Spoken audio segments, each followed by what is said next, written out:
Bismillahirrahmanirrahim. Assalamu alaikum. Dear students, I am Dasir Ali Sharif, your chemistry teacher. Students, chemistry second year chapter number 1 और आज का हमारा topic है hydration energy. Students, hydration energy इस हवाले से बहुत इंपॉर्टेंट टॉपिक है कि चैप्टर नंबर 2 के बहुत से ऐसे कॉन्सेप्ट्स हैं जिनको हम स्टडी करेंगे किसकी बुनियाद पर, हाइड्रेशन एनर्जी की बुनियाद पर. तो आइए स्टार्ट करते हैं आज का टॉपिक.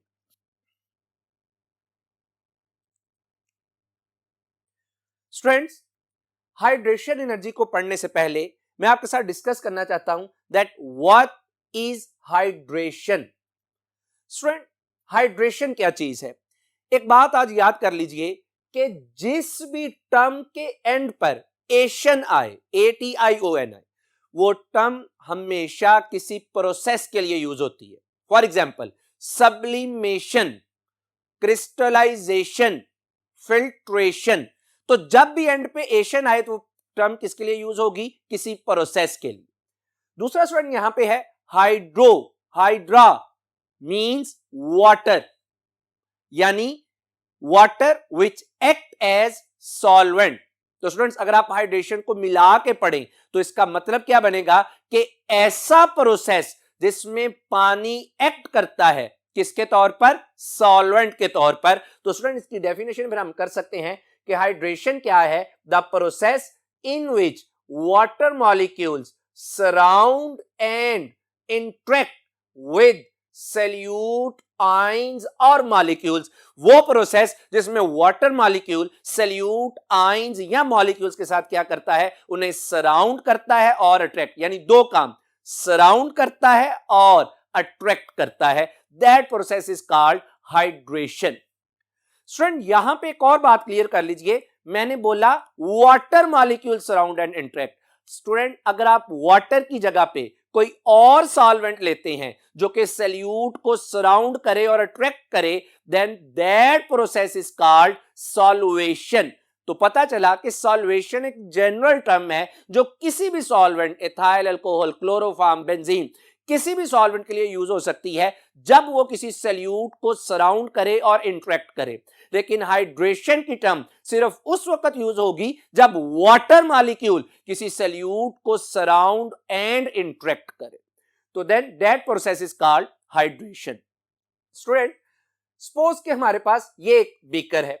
इस बीकर में वाटर मौजूद है और मैं इसमें कोई भी सैल्यूट, आयनिक सैल्यूट ऐड करता हूं. सपोज NaCl ऐड करता हूं.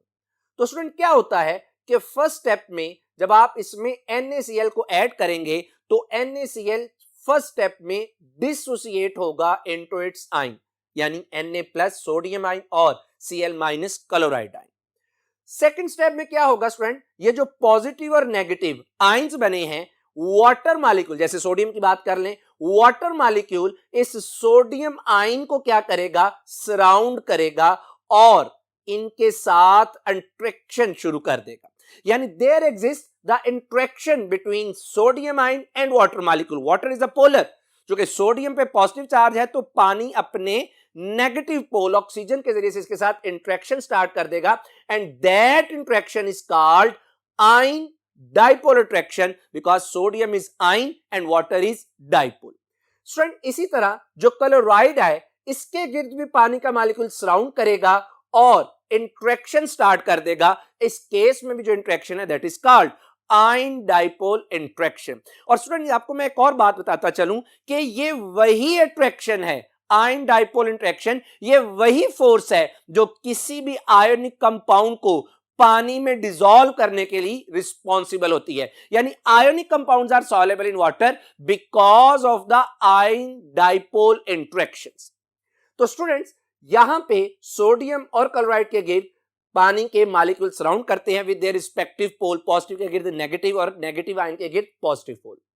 तो स्टूडेंट, इन आयंस को हम बोलते हैं हाइड्रेटेड आयंस. मतलब sodium and chloride are called hydrated ions. जिन आयंस के गिर्द पानी के मॉलिक्यूल सराउंड और इंटरेक्शन करें, these are called hydrated ions. और इस फोर्स का भी मैंने आपको स्टूडेंट्स बता दिया. अब स्टूडेंट, यहां पे एक और टर्म मैं आपके साथ डिस्कस करना चाह रहा हूं. वो जो टर्म है हमारे पास वो है hydration number. The number of water molecules associated with the particular ion when it is hydrated. तो स्टूडेंट्स गौर करें कि सोडियम के गिर्द 6 वाटर के मॉलिक्यूल्स हैं, तो इसका मतलब है कि सोडियम का हाइड्रेशन नंबर क्या हुआ 6। इसी तरह क्लोराइड के गिर्द कितने वाटर मॉलिक्यूल्स हैं 6, तो इसका मतलब है क्लोराइड का हाइड्रेशन नंबर भी क्या हुआ 6। तो स्टूडेंट यहां तक मैंने आपसे और ये जो प्रोसेस है स्टूडेंट सारे का सारा दैट इज कॉल्ड हाइड्रेशन।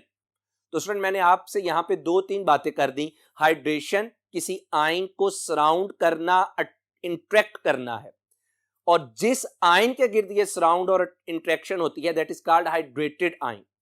जितने पानी के मॉलिक्यूल्स उस सल्यूट को सराउंड और इंट्रैक्ट करते हैं that is called hydration number. Students अब इन दोनों एग्जांपल से आपने एक बात क्लियर की होगी कि there exist the force of attraction between ion and water molecules, और ये force of attraction ion dipole attraction है। और स्टूडेंट मैं आपको एक बात बताता चलूं कि जब भी किसी सिस्टम में फोर्स ऑफ अट्रैक्शन आती है तो वो सिस्टम क्या होता है स्टेबल, और जब वो सिस्टम स्टेबल होता है तो वो एनर्जी क्या करता है रिलीज करता है। अगर रिपल्शन हो तो एनर्जी एब्जॉर्ब, अट्रैक्शन हो तो एनर्जी क्या होती है रिलीज। इसका मतलब है कि ये जो हाइड्रेशन का प्रोसेस है इसमें जो एनर्जी चेंज आता है that is called hydration energy. तो आइए अब बात करते हैं हाइड्रेशन एनर्जी। स्टूडेंट सबसे पहले देखते हैं डेफिनेशन। डेफिनेशन क्या है?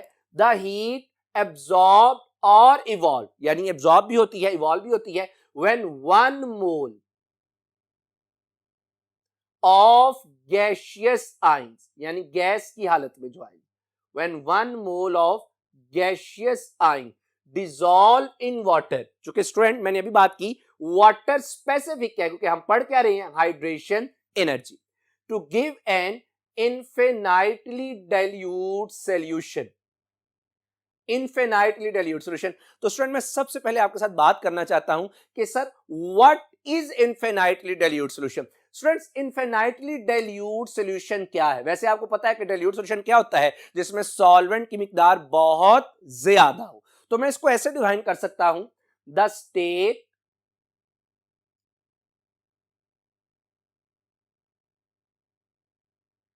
at which further addition of solvent, यहां पे हमारे पास सॉल्वेंट कौन सा है water, further addition of solvent result in no detectable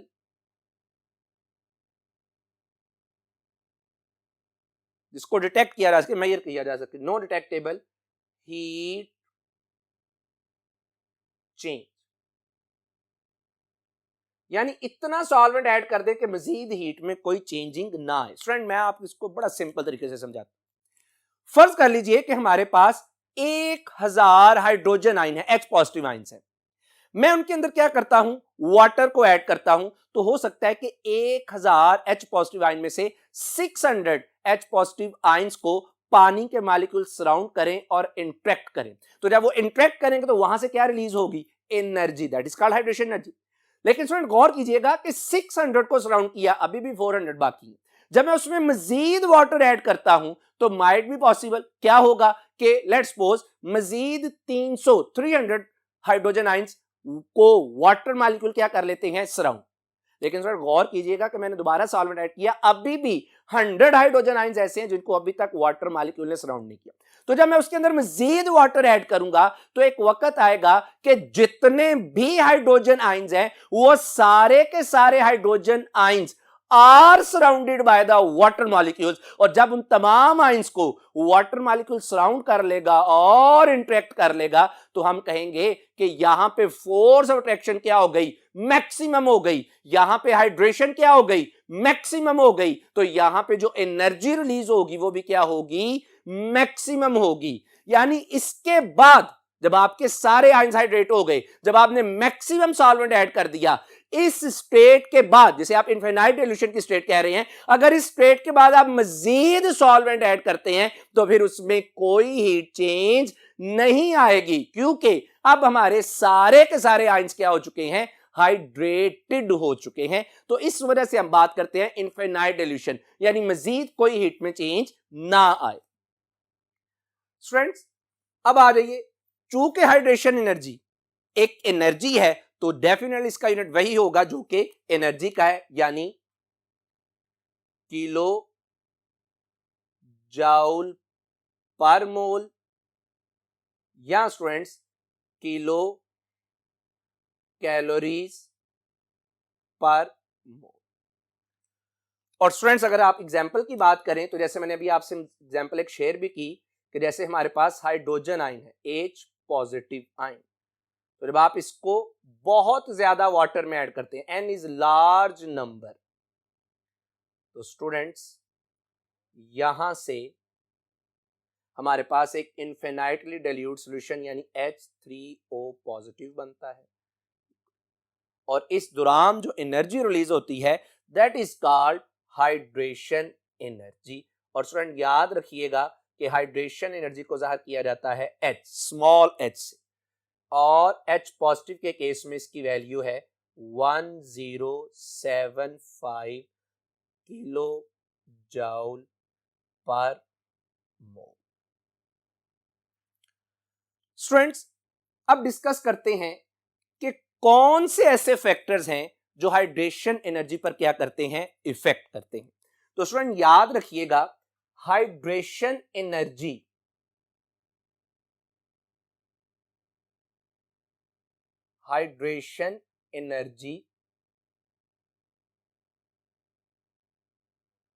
directly proportional है चार्ज डेंसिटी के।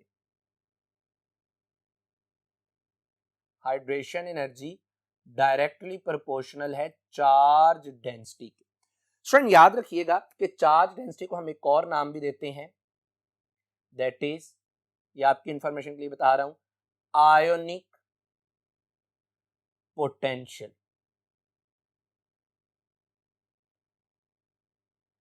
तो जितनी चार्ज डेंसिटी ज्यादा, हाइड्रेशन एनर्जी भी उतनी ज्यादा होगी। और याद रखिएगा कि जो हाइड्रेशन चार्ज डेंसिटी है that is equal to charge on ion divided by size, यानी चार्ज ज्यादा तो हाइड्रेशन चार्ज डेंसिटी ज्यादा और हाइड्रेशन एनर्जी ज्यादा, साइज ज्यादा तो चार्ज डेंसिटी कम, हाइड्रेशन एनर्जी कम। कैसे है, आइए आप जरा इस चीज को डिटेल से डिस्कस करते हैं। जी स्टूडेंट्स, सबसे पहले मैं बात करता हूं चार्ज। हमने अभी पढ़ा कि चार्ज ज्यादा, चार्ज डेंसिटी ज्यादा और हाइड्रेशन एनर्जी क्या होगी, ज्यादा होगी। स्टूडेंट फर्ज कर लें कि मेरे पास दो आयन है, सपोज एक मेरे पास आयन है मैग्नीशियम Mg2+, और स्टूडेंट दूसरा मेरे पास आयन है लिथियम। अगर आपसे मैं बात करूं ना तो मैग्नीशियम और लिथियम का जो साइज है वो कंपेरेबल है, यानी मैग्नीशियम का जो साइज है मैग्नीशियम आयन का दैट इज 65 पिकोमीटर, और स्टूडेंट जो लिथियम का साइज है दैट इज 60 पिकोमीटर। ये मैंने इनके क्या लिख दिए, साइजेस, यानी साइज इनका कंपेरेबल है। तो इसका मतलब है कि इनकी अगर हाइड्रेशन एनर्जी की बात करनी है तो मैं वो साइज के लिहाज से नहीं बल्कि किसके लिहाज से करूंगा, चार्ज। स्टूडेंट अगर आप इनकी हाइड्रेशन एनर्जी की मैग्नीट्यूड चेक करें तो जो मैग्नीशियम है इसकी हाइड्रेशन एनर्जी है -1903 किलो जाउल पर मोल। स्टूडेंट्स माइनस का मतलब है कि ये क्या है, एक्सो, और इसकी कोई सिग्निफिकेंस नहीं। माइनस का मतलब है कि ये एनर्जी क्या करता है, रिलीज। और स्टूडेंट अगर लिथियम की बात करें तो लिथियम की हाइड्रेशन एनर्जी स्टूडेंट्स है 510 किलो जाउल पर मोल। तो स्टूडेंट्स अब आप खुद अंदाजा कर लीजिए कि साइज तो दोनों के कंपेरेबल हैं, लेकिन दोनों की हाइड्रेशन एनर्जी में बहुत फर्क है। एक ही है 1903 किलो जूल पर मोल, और एक ही है 510 किलो जूल पर मोल। तो ये जो हाइड्रेशन एनर्जी में बहुत फर्क है, that is because of the charge, क्योंकि लिथियम पे चार्ज कितना है +1 और मैग्नीशियम पे चार्ज कितना है +2। इसका मतलब है कि जितना किसी आयन पे चार्ज ज्यादा, उतना वो वाटर मॉलिक्यूल के साथ इंटरेक्शन क्या करेगा, स्ट्रॉन्ग करेगा। जितनी वो वाटर मॉलिक्यूल के साथ इंटरेक्शन स्ट्रॉन्ग करेगा, इसका मतलब यह है कि उतनी फोर्स ऑफ अट्रैक्शन स्ट्रॉन्ग हो जाएगी। जब फोर्स ऑफ अट्रैक्शन स्ट्रॉन्ग हो जाएगी तो मैक्सिमम एनर्जी क्या होगी, रिलीज। और जब मैक्सिमम एनर्जी रिलीज हो जाएगी तो हम कहेंगे कि हाइड्रेशन एनर्जी क्या हो गई, ज्यादा। स्टूडेंट्स, ये तो मैंने बात की आपके सामने चार्ज के लिहाज से। आइए अब जरा बात करते हैं साइज के लिहाज से। हमने अभी पढ़ा कि साइज का और चार्ज डेंसिटी का इनवर्स, साइज बढ़ा तो चार्ज डेंसिटी कम, चार्ज डेंसिटी कम तो हाइड्रेशन एनर्जी कम। फर्ज कर लीजिए स्टूडेंट्स, मेरे पास दो आयन हैं। अगेन मैं फर्ज कर लेता हूं कि एक मेरे पास क्या है, लिथियम। और लिथियम का तो स्टूडेंट्स आप सबको पता है कि मैंने क्या कहा कि इनका इसका लिथियम का जो साइज है अभी लिखा भी है, that is 60 picometre and its hydration energy is 510 kilo joule per mole. हम इसको स्टूडेंट कंपेयर कर लेते हैं सोडियम के साथ, सोडियम आयन के साथ। स्टूडेंट जब आप सोडियम आयन की बात करते हैं तो सोडियम आयन का जो साइज है that is 95 picometre and student this hydration energy 410 kilo joule per mole. Student अब आप गौर कीजिएगा कि दोनों पे जो चार्ज की मैग्नीट्यूड है वो सेम है। इसका मतलब है कि अगर चार्ज सेम है उसके बावजूद भी हाइड्रेशन एनर्जी में फर्क है, तो वो फर्क सिर्फ एक वजह से है, क्योंकि लिथियम का साइज क्या है, स्मॉलर। लिथियम आयन का साइज 60 पिकोमीटर और सोडियम का क्या है, लार्जर, जिसकी वजह से जो हाइड्रेशन एनर्जी है वो लिथियम की ज्यादा होगी और सोडियम की कम। क्यों? क्योंकि लिथियम का साइज क्या है, कम। स्टूडेंट इन दो एग्जांपल से, जिसमें मैंने स्टूडेंट मैंने ये भी साबित किया था कि मैग्नीशियम की ज्यादा है। स्टूडेंट इन दो एग्जांपल से दो बड़े ही बेहतरीन कंक्लूजन निकले, इनको याद कर लीजिएगा, बड़े ही बेहतरीन कंक्लूजन। वो क्या है कि जो हाइड्रेशन एनर्जी है that is also directly proportional to two factors. एक जो मैंने अभी चार्ज की बात की, क्योंकि जितना ज्यादा चार्ज होगा उतनी ज्यादा आयन और वाटर मॉलिक्यूल के दरमियान में इंटरेक्शन क्या होगी, स्ट्रॉन्ग होगी। तो मैं कहूंगा कि that is directly proportional to the magnitude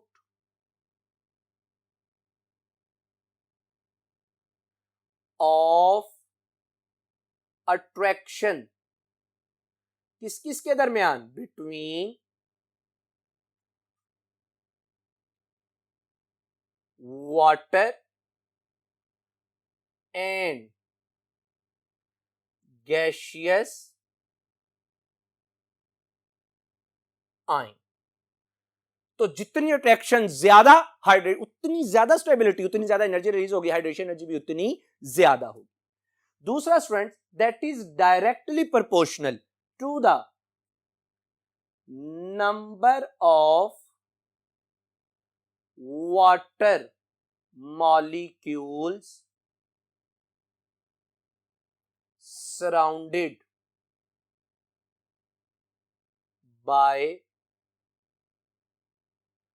gaseous ion. Number of water molecule surrounded by gaseous ion, यानी जितने पानी के मॉलिक्यूल किसी गैसियस आयन को ज्यादा सराउंड करेंगे। और ज्यादा स्टूडेंट सराउंड क्यों करेंगे, जब उस आयन का साइज छोटा होने की वजह से चार्ज क्या होगा, ज्यादा। तो देन भी हाइड्रेशन एनर्जी क्या हो जाएगी, बहुत ही ज्यादा हो जाएगी। स्टूडेंट नेक्स्ट हमारे पास है वेरिएशन इन पीरियोडिक टेबल। तो जब आप पीरियोडिक टेबल की बात करते हैं तो हम इसको दो हिस्सों में डिवाइड करते हैं, एक अक्रॉस द पीरियड और दूसरा डाउन द ग्रुप। स्टूडेंट जब आप पीरियड्स की बात करते हैं तो in a period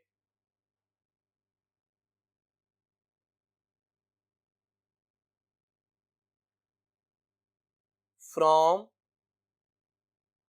left to right,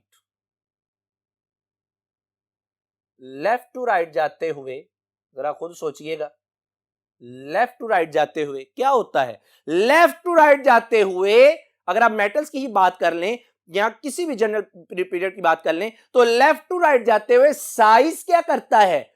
decrease. इसका मतलब है कि अगर साइज डिक्रीज करता है तो चार्ज डेंसिटी क्या करती है? इंक्रीज। इसका मतलब है हाइड्रेशन एनर्जी क्या करती है? इंक्रीज। तो मैं यही लिखने लगा हूं कि लेफ्ट टू राइट जाते हुए क्या होता है? Charge density increase. स्टूडेंट्स क्यों चार्ज डेंसिटी इंक्रीज? क्योंकि लेफ्ट राइट जाते हुए साइज क्या करता है? डिक्रीज। और जब चार्ज डेंसिटी इंक्रीज करेगी स्टूडेंट्स तो हाइड्रेशन एनर्जी भी क्या करेगी?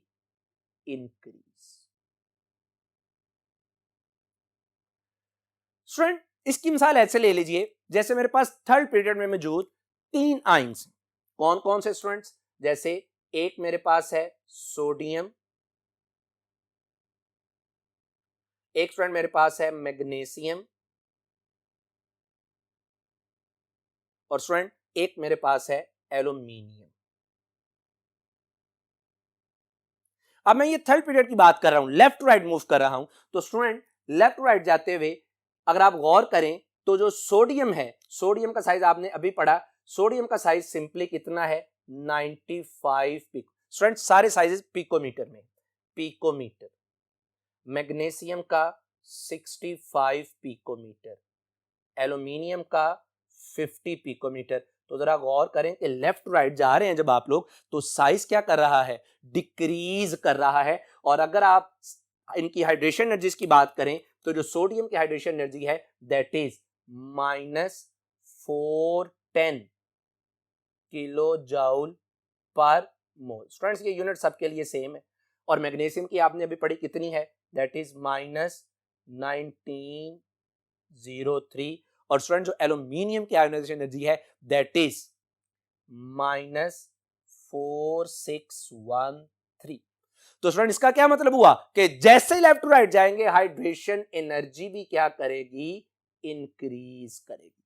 और स्टूडेंट ये आपकी एक्सरसाइज का क्वेश्चन है, क्वेश्चन नंबर 14 का पार्ट है कि एक्सप्लेन करें the hydration energy trend, variation in the hydration energy of sodium ion, magnesium ion and aluminium ion. तो सिंपली आप इसको इस पैटर्न से एक्सप्लेन करेंगे और आपका ये क्वेश्चन कंप्लीट हो जाएगा। अब आ जाइए students down the group, variation of hydration energy down the group. Students अब आपको ये बात अपने आप क्लियर होनी चाहिए कि टॉप टू बॉटम जाते हुए क्या होता है किसी भी ग्रुप में? In a group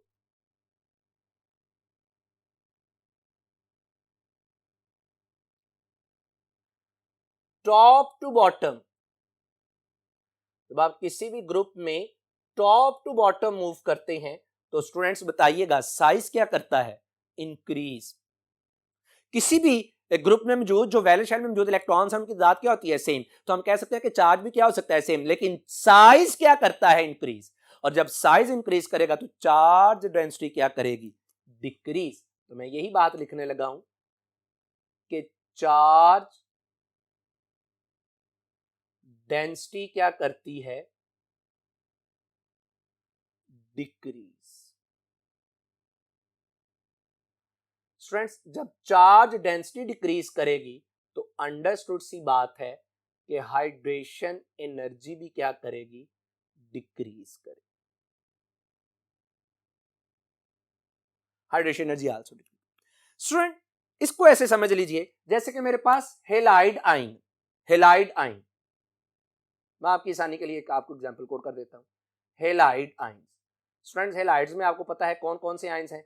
that is fluoride, chloride, bromide और आयोडाइड।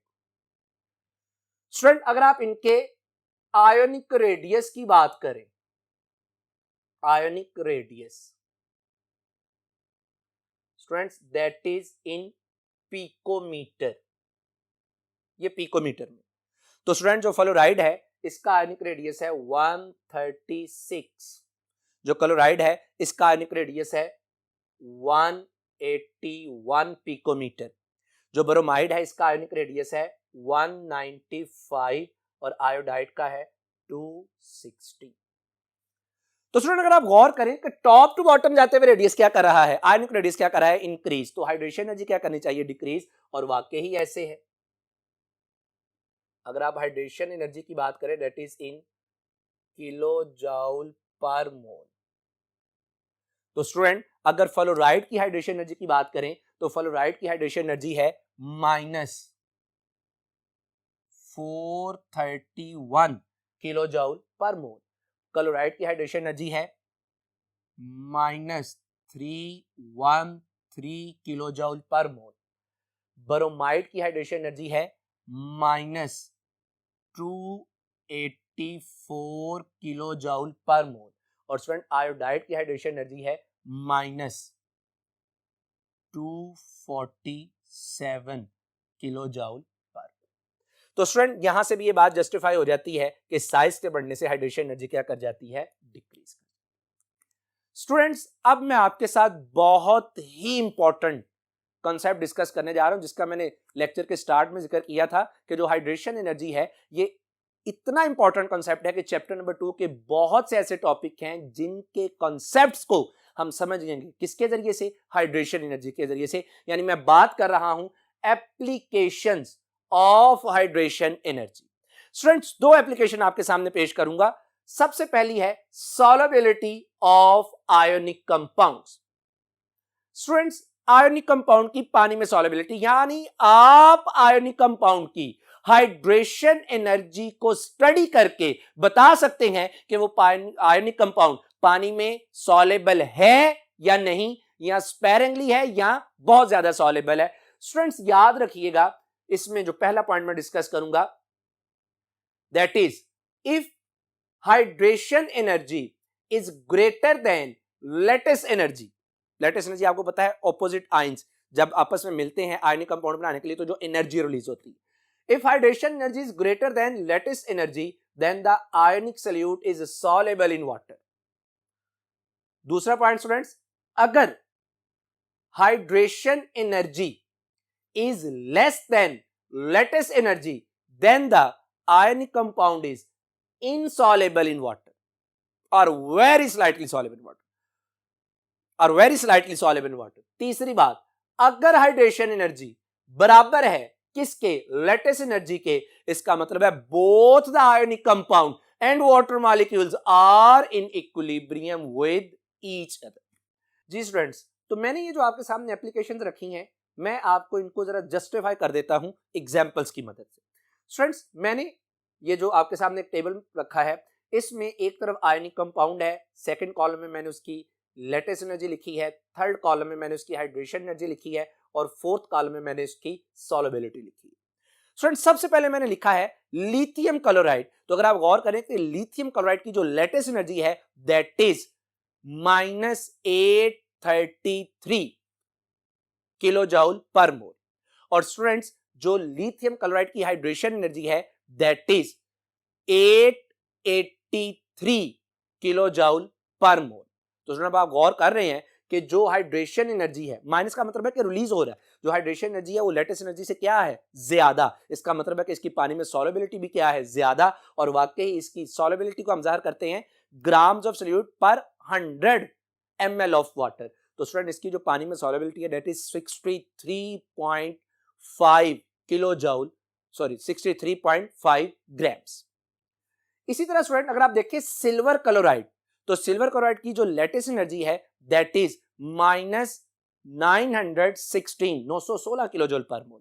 और स्टूडेंट इसकी हाइड्रेशन एनर्जी है कितनी, -851 किलो जूल पर मोल। अगर आप गौर कीजिएगा कि इसकी हाइड्रेशन एनर्जी क्या है कम और लेटेस्ट एनर्जी क्या है ज्यादा, तो हमारे कॉन्सेप्ट के मुताबिक इसको पानी में हल नहीं होना चाहिए। और अगर आप इसकी सॉल्युबिलिटी पे गौर करें तो इसकी जो सॉल्युबिलिटी है that is only 8.3 into 10 raised power -5 grams, that is very sparingly soluble in water। तो इस तरह से हमें हाइड्रेशन एनर्जी से ये भी आइडिया मिल जाता है कि कोई आयनिक कंपाउंड पानी में किस कदर सॉल्युबल।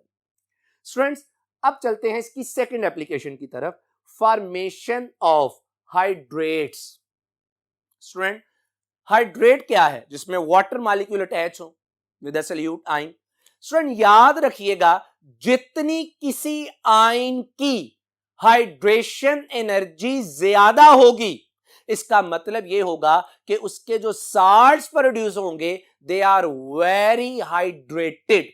यानी जितनी हाइड्रेशन एनर्जी ज्यादा, किसी भी ग्रुप में आप टॉप टू बॉटम जाते हैं तो आयंस की हाइड्रेशन एनर्जी कम होती है। हाइड्रेशन एनर्जी कम होने का मतलब है कि जब वो आयन साल्ट बनाएगा तो उनके साथ जो वाटर हाइड्रेशन नंबर, वाटर के मॉलिक्यूल्स अटैच होंगे, उनकी तादाद भी क्या होगी? कम।